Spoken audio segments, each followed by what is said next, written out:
En estas miradas urbanas hemos intentado conocer más de cerca las distintas estrategias que en materia de campañas de vacunación y de luchas contra distintas epidemias lleva adelante el Uruguay. Queremos trabajar más precisamente en ver cómo se focalizan, a quiénes llegan, por qué se eligen esos grupos etarios y sobre todo cuáles son los resultados definitivos que todo este tipo de medidas sanitarias le traen como favor al sistema, pero sobre todo a la calidad de vida de los uruguayos. Para alcanzar ese objetivo y para posar estas miradas en detenimiento en todos estos factores, hemos conversado con la directora general de Salud, la doctora Marlene Sica. Bienvenidos y los invitamos a seguir sintonizando estas miradas urbanas. Marlene Sica, sin duda es un verdadero gusto para nosotros poder conversar con la directora general de Salud.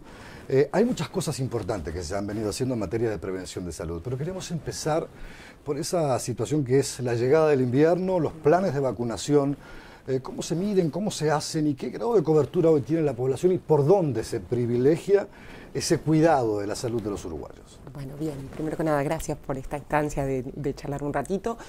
Lo primero, para que la población en general entienda, con lo que respecta a la vacunación, hay ciertas vacunas y en ciertos planos determinados que se maneja una cobertura obligatoria con algunas determinadas cantidades de vacunas que todo el mundo lo relaciona o se referencia con lo que se llamaba antiguamente el viejo esquema nacional de vacunación. Exacto.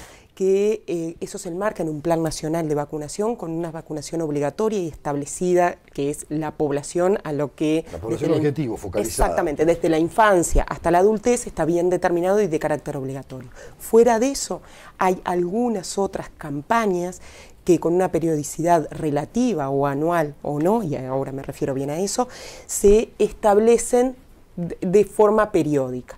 A eso lo que se refiere es, por ejemplo, campañas de vacunación concretamente antigripal que se hacen anualmente, campañas de vacunación contra el virus de papiloma humano o campañas con, por ejemplo, frente a la inmunización contra el sarampión.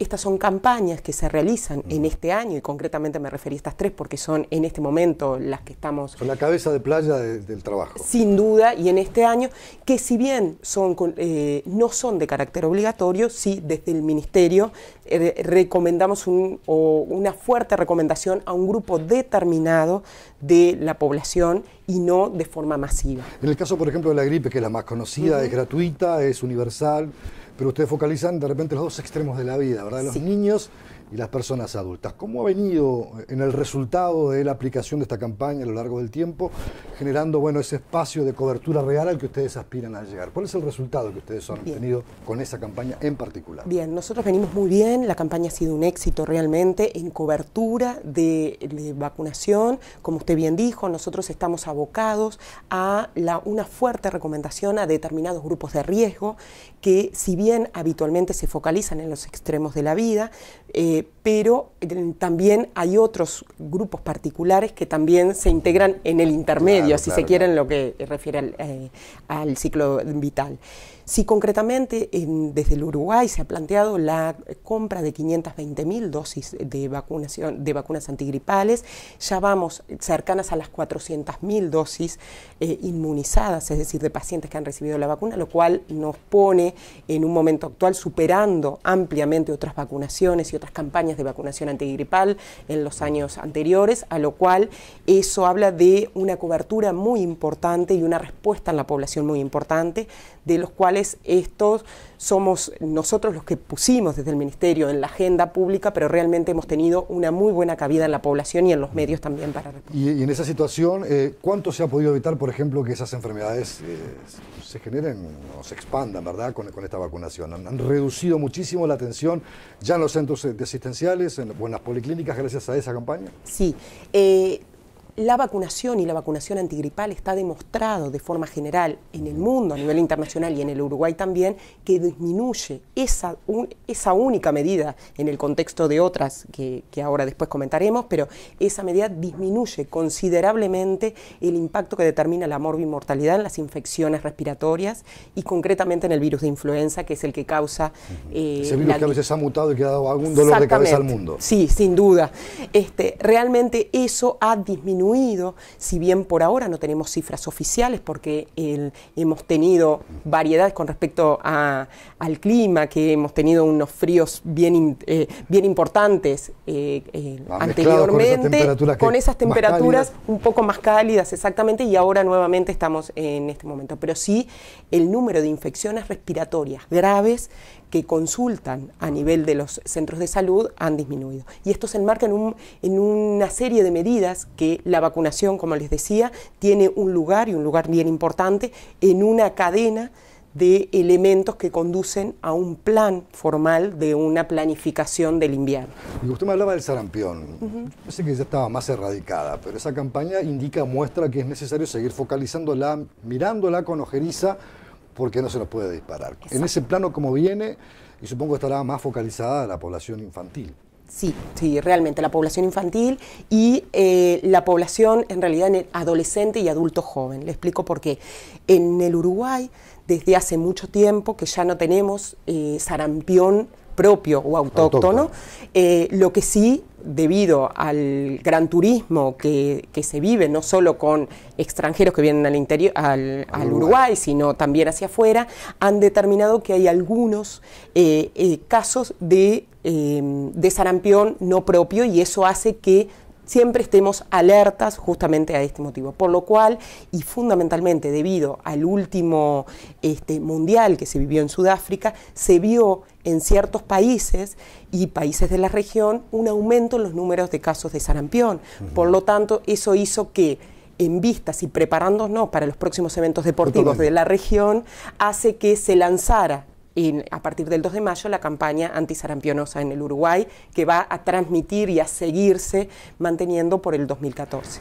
Solo a través del correo uruguayo podés mandar un silenciador para tambores. ¿Un silenciador para tambores? No, un silenciador para tambores, Paysandú. El correo uruguayo llega hasta donde quieras.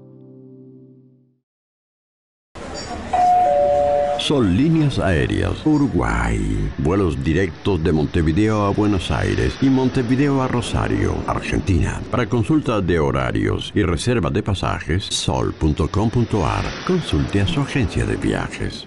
La ley en tu lenguaje. Es importante que sepas que contás con una ley que garantiza las condiciones para el ejercicio pleno de tus derechos sexuales y reproductivos. El acceso a métodos anticonceptivos seguros y confiables está garantizado.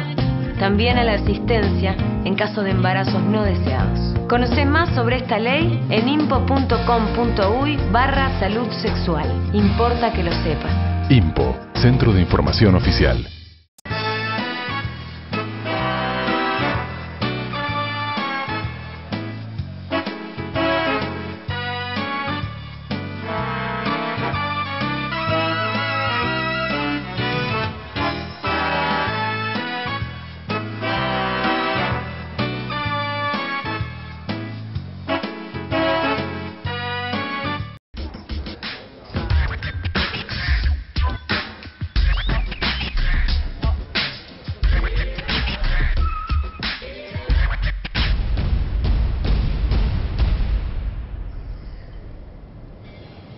¿Sabías que en Uruguay la edad de inicio del consumo de alcohol es a los 13 años?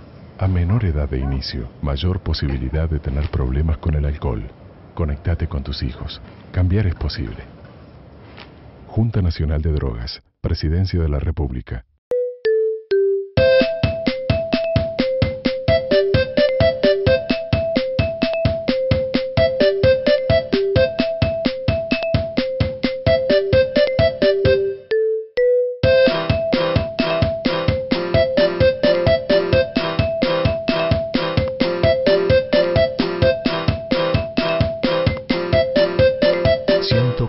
Días de vacaciones, fines de semana. Tenés todo un país para disfrutarlos. Uruguay Natural, Ministerio de Turismo y Deporte. Doctora, yo le planteaba, bueno, ¿qué está pasando con el tema del papiloma humano? Porque sabemos que se vacuna gratuitamente a chicas hasta 12 años con determinadas características. Después la vacunación hay que pagarla, ¿verdad? Pero ¿por qué la necesidad de hacer ese tipo de vacunación? Yo sé que hubo planteos a nivel legislativo que de alguna manera fueron marcando o colocando ese tema sobre la agenda y tomar una decisión desde el punto de vista administrativo en materia de salud para inocular a esas jovencitas. ¿Cómo es esa campaña y qué resultados está dando hasta el presente, si bien ha empezado hace poco tiempo? Bien.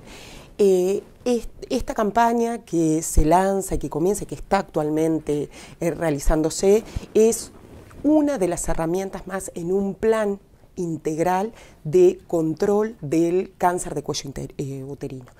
Es un elemento fundamental, pero no el único. ¿Por qué se vio? En realidad se vio que en esta población y concretamente aquellas niñas que cumplen 12 años en este año, 2013, se decide comenzar en un planteo de inocularlas, es decir, vacunar de forma gratuita, no obligatoria, pero sí fuertemente recomendada por el Ministerio, como uno de los elementos en que se enmarca este programa. ¿Y por qué lo refiero así? Porque justamente la vacunación se aplica a estas niñas, de lo cual uno de los requisitos fundamentales es el hecho de no haber iniciado su vida sexual, exactamente, y que además porque está determinada frente a diferentes tipos de virus de papiloma humano. No es para todos, no tiene una cobertura universal de todos los virus de papilomas humanos, pero sí los que se vio en nuestro medio, también como a nivel internacional, pero en nuestro medio específicamente, que tenían mayor incidencia de infecciones por virus de papiloma humano. No es una curación milagrosa, ¿verdad? No, porque exactamente. También, a veces se puede inducir a pensar que con esta vacuna se inocula a la persona que la recibe. Y no estamos en esa situación. Yo no creo que haya un medicamento que todavía logre ese efecto en cualquier otro tipo de patología, pero sería bueno aclararlo. Bien, muchas gracias por la pregunta, porque es necesario aclarar esto. ¿Qué es lo que previene la vacuna? Previene la infección por el virus de papiloma humano, que es uno de los principales factores de riesgo, casi uno de los más importantes, que determina y está determinado claramente que frente a la exposición y a la lesión justamente está presente en un gran porcentaje de las pacientes que tienen cáncer de cuello uterino o que desarrollan cáncer. Pero no es la única, hay otras medidas que deben acompañarse. ¿Como cuáles, por ejemplo, para ser más específicos? Como cuáles, por ejemplo, el uso de preservativo para disminuir las infecciones, no solo la infección del papiloma humano, sino también de la sífilis y también del virus de inmunodeficiencia humana, el VIH. Otros, el control y el despistaje precoz a través de la técnica de Papá Nicolau, justamente de la compositología oncológica, a través de esa técnica de Papá Nicolau, el determinar precozmente lesiones precancerígenas y lesiones cancerígenas precozmente para actuar en consecuencia, y todo lo que tiene que ver, que a veces menospreciamos o disminuimos el tiempo justamente en la consulta médica por diferentes factores, el hecho de la educación y la promoción de una educación sexual responsable y cuidadosa de parte de todos. Uno sabe que a veces en los sectores más vulnerables, por ejemplo, se inicia muy precozmente la vida sexual, incluso a veces a edades que asombran, 12, 13 años. ¿Cómo se trabaja en esa área, verdad? Porque es importante a veces poder conocerlo. La experiencia de algunos médicos en el Pereira Rosell es muy reveladora de situaciones muy complejas, muy difíciles. Chicas que con 15, 16 años tienen 3 o 4 hijos. ¿Cómo se trabaja en esa materia? En la promoción de salud, en el cuidado, en la defensa, en hacer entender a veces la necesidad de tomar ciertas medidas precautorias para no llegar a una situación como esa. Bien, eso en el mundo y aquí en el Uruguay ha tenido un cambio de cómo se enfrenta esto, que es realmente hay que llevarlo como una política sanitaria de educación y de educación sexual y de educación sexual responsable, donde esto puede ser resistido, puede ser, o podrían haber opiniones diferentes, pero en el mundo lo demuestra que necesariamente hay que involucrar a los actores, a todos los actores en esto, desde educadores, desde la educación inicial. Donde a veces se tiene mucho temor, porque es un tema en el cual romper un tabú parece ser una verdadera cruz de los caminos para poder introducir la educación sexual. Sé que la ley de salud reproductiva tiene algún tipo de componentes que vayan en esa dirección. ¿Cómo se rompe ese tabú? Bueno, se rompe con esto, con instancias como esta. Primero que nada, con difusión de que no ocultando ciertas afecciones o problemas o en realidad situaciones vamos a pensar que no existen y por lo tanto no vamos a dar soluciones al respecto. Lo primero es, en todas las instancias posibles, y instancias como estas son fundamentales, de referir que esta situación existe, trabajar en eso, educar, pero educar y enseñar con todos los aspectos, y lo que yo le decía y le comentaba, con todos los actores involucrados, desde la educación, desde, por supuesto, desde la asistencia directamente, asistencia médica directamente con los pacientes, no necesariamente en la consulta cuando se refiere fundamentalmente, cuando la paciente o cualquier adolescente esté enfermo, sino en esa etapa previa de espacios saludables para adolescentes, para la familia, en los ambientes comunitarios, porque muchas veces, y desde las etapas más precoces de la vida y en la adolescencia y en la juventud, el hablar con médicos de estos temas es mucho más reacia a la población a que hacerlos con otros pares. Entonces es fundamental cambiar el enfoque y hasta romper esas barreras culturales que usted bien refería antes, de decir, bueno, la salud es una construcción social realmente, con todos los aspectos que esto involucra, con la definición de salud que no solo el Ministerio de Salud es el involucrado, sí, tiene la responsabilidad mayor y la expertise para realizarlo, pero no, y para generar las políticas sanitarias, pero no somos los únicos actores ni los dueños de la verdad. Por eso, empoderándose al resto de los actores y haciéndolos participar en la discusión, de eso se trata cuando hablamos del programa integral de lucha contra, en este caso, una de las enfermedades no transmisibles más importantes, como es el cáncer en el Uruguay. La quiero llevar para después de la pausa al tema del SIDA. Sé que ha habido una evaluación positiva, en Uruguay se han venido reduciendo ciertos niveles, pero mejor que usted, que es una especialista en el tema, nos va a poder contar con precisión cómo vienen esas políticas.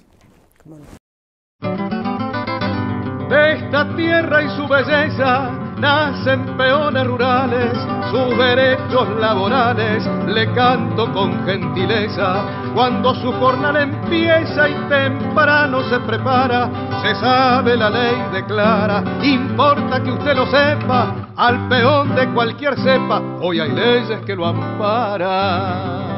Los trabajadores rurales asalariados cuentan con nuevas leyes laborales que mejoran sus condiciones de trabajo. Sus derechos laborales no son paye, son ley. Es una campaña del Ministerio de Trabajo y Seguridad Social e INPO, Centro de Información Oficial.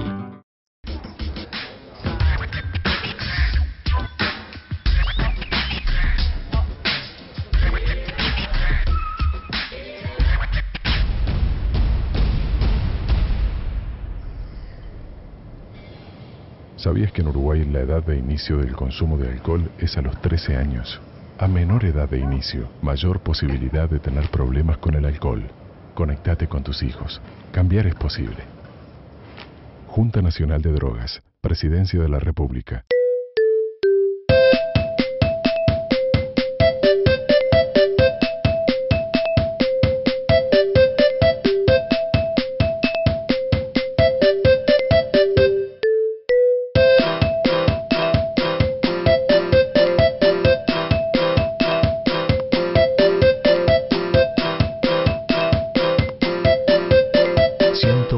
Días de vacaciones, fines de semana. Tenés todo un país para disfrutarlos. Uruguay Natural, Ministerio de Turismo y Deporte. Son líneas aéreas Uruguay. Vuelos directos de Montevideo a Buenos Aires y Montevideo a Rosario, Argentina. Para consulta de horarios y reserva de pasajes, sol.com.ar. Consulte a su agencia de viajes. Solo a través del correo uruguayo podés mandar un bozal para Yacaré. ¿Un bozal para Yacaré? No, un bozal para Yacaré Artigas. Ah. El correo uruguayo llega hasta donde quieras.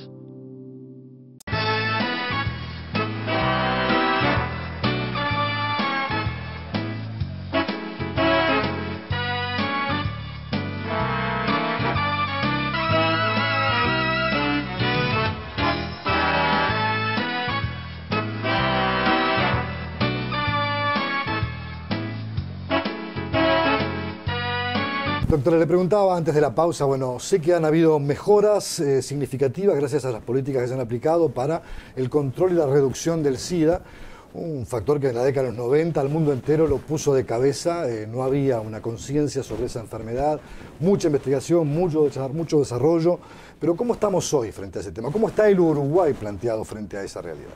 Bien, nosotros, como usted bien dijo, hemos pasado por diferentes etapas. En el momento actual, la investigación y todo lo que conlleva el tratamiento y las nuevas estrategias de tratamiento y la concepción de la enfermedad concretamente en realidad como un proceso que se parte desde una infección viral hasta que pasa por diferentes etapas de la enfermedad para terminar en la etapa final de inmunodepresión severa del síndrome de inmunodepresión adquirida, que es el SIDA. Hay varias etapas en la cual hemos transcurrido y en este momento estamos. En el Uruguay tenemos una disminución considerable de los pacientes que llegan a la etapa SIDA, es decir, a esa etapa final. Pero sí nos resta y estamos abocados a minimizar el impacto que genera la infección, es decir, la etapa inicial de esta enfermedad, que es la infección por el virus de inmunodeficiencia humana, como es el VIH.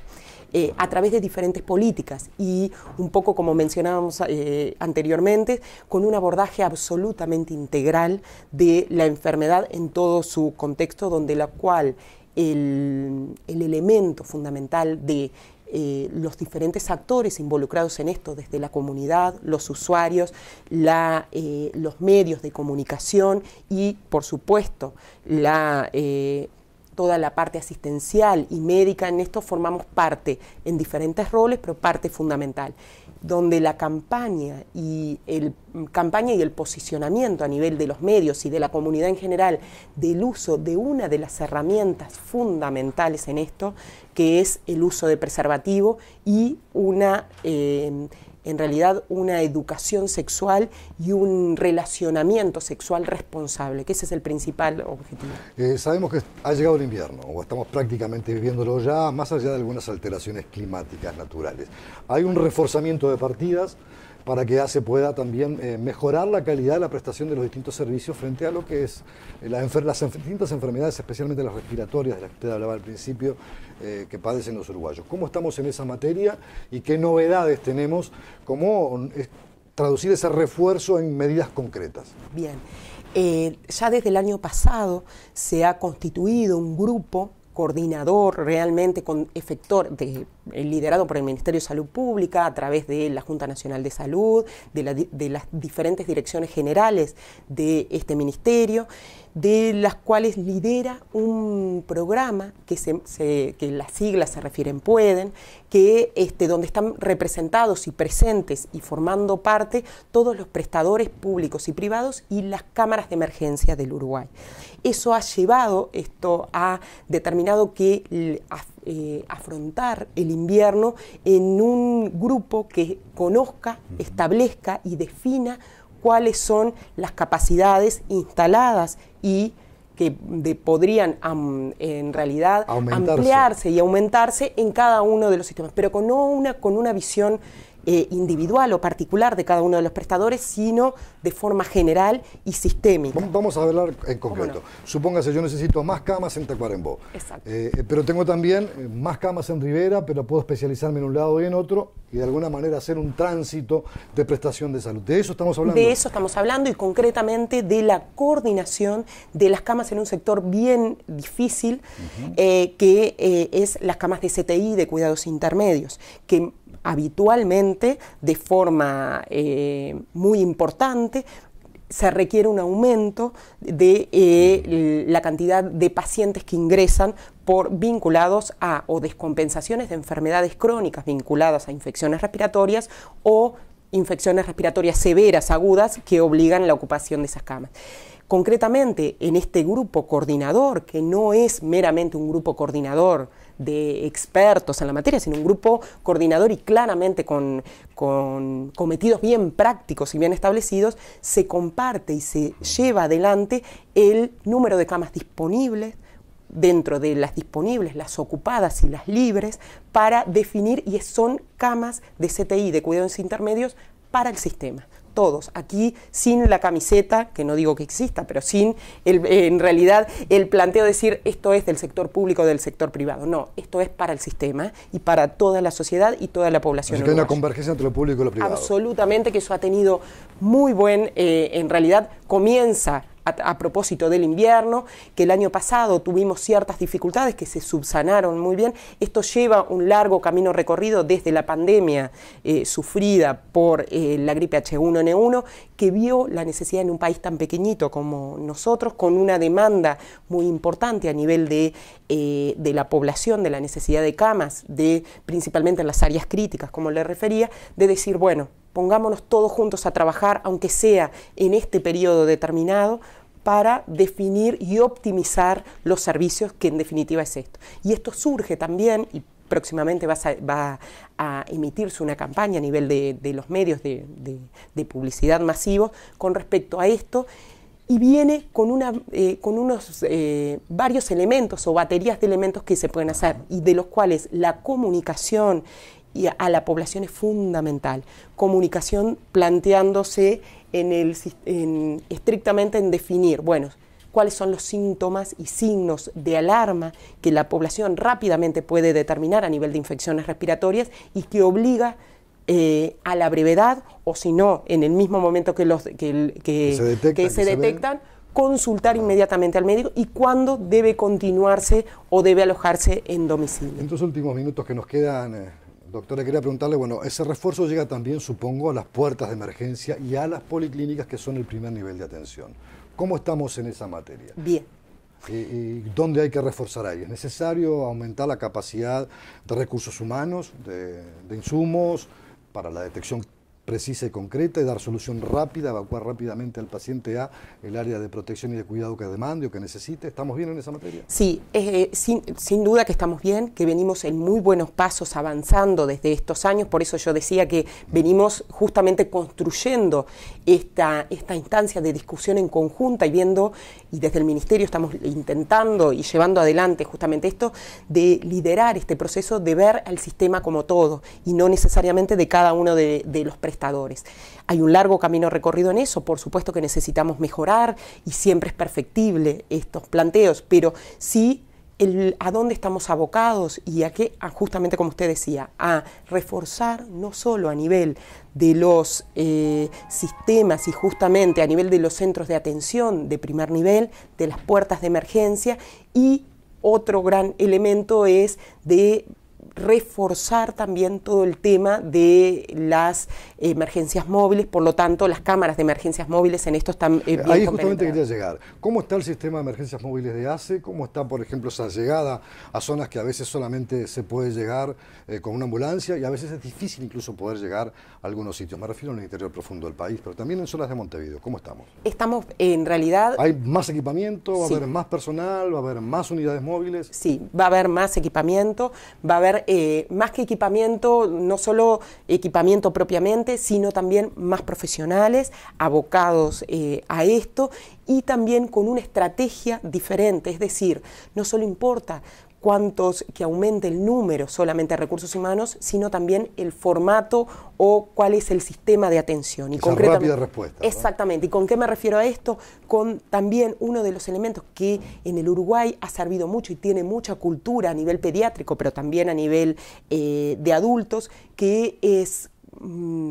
en los países de la región lo han tomado como prácticamente un ejemplo para reproducirlo, que es lo que nosotros llamamos, desde el punto de vista técnico, lo que llamamos el triage. Es decir, una vez que un paciente llega a una puerta de emergencia, rápidamente, por 2 o 3 elementos que cualquiera de los integrantes del equipo de salud, no necesariamente médicos, puede ser una licenciada, identifica criterios de gravedad que hace que el paciente ingrese rápidamente sin espera y que obliga a desencadenar una serie de medidas que muchas veces en las emergencias o en las puertas de emergencia, si esto no se diera de esta manera, podría llevar a un agravamiento si no se consulta inmediatamente. Lo que sería una muerte evitable, ¿verdad? Exactamente, ¿no? Entonces, eso que si bien funciona habitualmente en todos los centros, estamos muy abocados a que eso se refuerce en el invierno con capacitación y no solo con el aumento de recursos humanos. Doctor, ha sido muy gentil por darnos esta mirada tan profunda, tan precisa sobre todos estos temas. Seguramente hay mucho más para seguir conversando y esperemos contar con su gentileza para que nos reciba una segunda instancia y poder avanzar mucho más en todas las campañas y caminos que Salud Pública está trazando a nivel nacional para que la calidad de vida de los uruguayos mejore, que ese es el objetivo de fondo. Sin duda, yo le agradezco realmente este ámbito y por supuesto se va a repetir. Muchas gracias. Hasta.